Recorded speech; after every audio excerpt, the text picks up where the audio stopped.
दोस्तों, क्या आपको पता है कि यदि आपका कमर में अगर आपको चोट लग जाए या आपका रीढ़ की हड्डी में अगर आपको चोट लग जाए या आपका स्लिप डिस्क हो जाए, आपको साइटिका की प्रॉब्लम स्टार्ट हो जाए, तो भी आपको नपुंसकता हो सकता है इसके कारण से। मैं अक्सर पेशेंट को ये कहते हुए सुनता हूँ कि डॉक्टर साहब, मेरा अंदर कोई भी प्रॉब्लम नहीं थी, लेकिन जब से मुझे ये साइटिका की प्रॉब्लम स्टार्ट हुई या स्लिप डिस्क हो गया, मेरा रीढ़ की हड्डी में चोट लग गया, उसके बाद से मुझे सेक्स प्रॉब्लम स्टार्ट हो गया। तो ऐसा क्यों होता है कि स्लिप डिस्क होने के बाद, कमर में चोट लगने के बाद या रीढ़ की हड्डी में चोट लगने के बाद सेक्स प्रॉब्लम स्टार्ट हो गया? ऐसा क्यों होता है किसी में? तो आज हम लोग इसी टॉपिक के ऊपर बात करने वाले हैं और होम्योपैथिक ट्रीटमेंट के जरिए कैसे इसे हम लोग ठीक कर सकते हैं, ये भी हम लोग जानेंगे।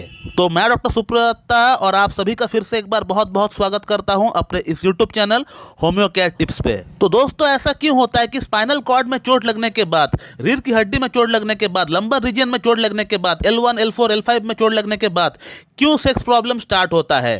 तो दोस्तों, ऐसा इसलिए होता है क्योंकि हमारा दिमाग से, हमारा ब्रेन से, हमारा सेंट्रल नर्वस सिस्टम से ऐसी बहुत सारी मसल निकलती है, ऐसी बहुत सारे नर्व है जो कि हमारा रीढ़ की हड्डी से होते हुए, कमर से होते हुए लिंक तक पहुंचता है, वहां तक सिग्नल पहुंचने का काम करता है। तो जब भी वहां का कोई मसल को चोट पहुंच जाए, दब जाए, कुचल जाए, तो सिग्नल में एक रुकावट पैदा हो जाता है। आपका ब्रेन से जो सिग्नल जाता है अंडकोश तक, उसमें रुकावट पैदा हो जाता है, जिसके कारण से क्या होता है, आपका अंदर सेक्स डिजायर होने के बावजूद भी आप जब भी परफॉर्म करने के लिए जाते हो तो उसमें इरेक्शन नहीं आता है कई बार।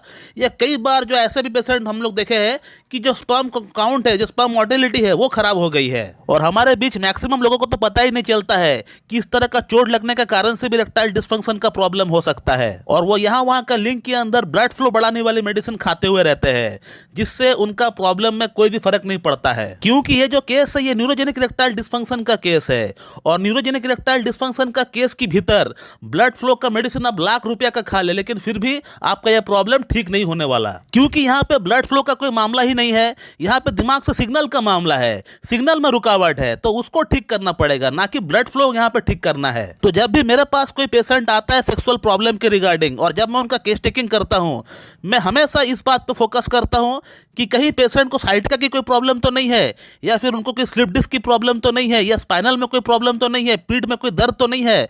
मैं हमेशा इस बात पर फोकस डालता हूं। और अब सवाल आता है कि क्या होम्योपैथिक ट्रीटमेंट के जरिए इन समस्याओं को ठीक किया जा सकता है? तो मेरा आंसर है, बिल्कुल ठीक किया जा सकता है। बल्कि होम्योपैथी ही एकमात्र एक ऐसी पैथी है जो इस तरह का न्यूरोजेनिक इरेक्टाइल डिस्फंक्शन की समस्या को बढ़िया तरीके से ठीक कर सकता है। लेकिन होम्योपैथी में इस प्रॉब्लम के लिए कोई भी फिक्स मेडिसिन नहीं है।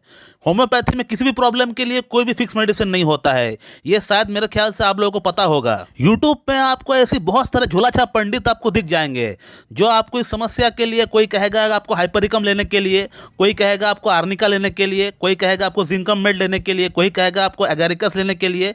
लेकिन दोस्तों, आपको किसी का बात भी नहीं सुनना है। अगर आपको ये समस्या है, न्यूरोजेनिक इरेक्टाइल डिस्फंक्शन है, तो आपको सीधा किसी एक अच्छी क्लासिकल एमडी होम्योपैथ के पास जाकर ही उनके अकॉर्डिंग ही आपको मेडिसिन खाना है। यूट्यूब वीडियोस देखकर अगर ट्रीटमेंट करेंगे खुद से, तो आपका जिंदगी में प्रॉब्लम सॉल्व नहीं होने वाला है। इस बात को आप लिख लीजिए। ये जो आप पेशेंट का स्क्रीनशॉट देख रहे हैं, इस पेशेंट को भी स्लिप डिस्क होने के कारण से न्यूरोजेनिक इरेक्टाइल डिस्फंक्शन उत्पन्न हुआ है, और इसने भी कई दिनों तक इन्होंने जो है सेल्फ मेडिकेशन किया। यूट्यूब वीडियोस देखकर, उनका वीडियोस देखकर इन्होंने मेडिसिन खाया है, लेकिन उन मेडिसिन को खाने के बाद इनको 1% भी इनको फायदा नहीं पहुंचा। उसके बाद इनको लगा कि कहीं ना कहीं एक बार मुझसे कांटेक्ट करना चाहिए, ऑनलाइन कंसल्ट करना चाहिए।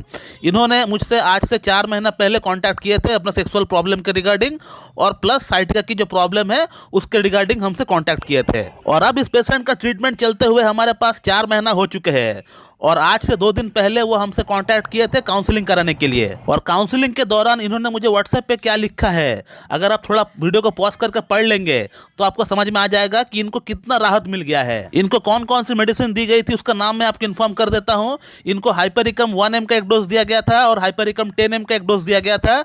उसी के साथ हमने नेफेलियम को हमने इस्तेमाल किया है। नेफेलियम 0/1 से हम लोग LM पोटेंसी से स्टार्ट किए थे, और उसके बाद हम लोग जो नेफेलियम का पोटेंसी को धीरे धीरे बढ़ाते गए, 0/10 ऑपरेशन तक इनका प्रॉब्लम पूरी तरह सॉल्व हो गया है और अब इनको कमर में भी कोई दर्द नहीं है और इनका इरेक्टाइल डिस्फंक्शन का जो प्रॉब्लम था वो भी पूरी तरह सॉल्व हो गया। इनका न्यूरोजेनिक इरेक्टाइल डिस्फंक्शन पूरी तरह सॉल्व हो गया, इनका केस भी क्लोज हो गया। तो होम्योपैथी में हर तरह का हर एक सेक्सुअल प्रॉब्लम का बहुत ही बढ़िया इलाज है, लेकिन वो इलाज संभव तब हो पाएगा जब आप किसी एक अच्छी डॉक्टर के पास जाकर उनके सामने बैठकर उनको केस टेकिंग पूरी तरह देकर जब आप इलाज लेंगे तभी ये संभव हो पाएगा।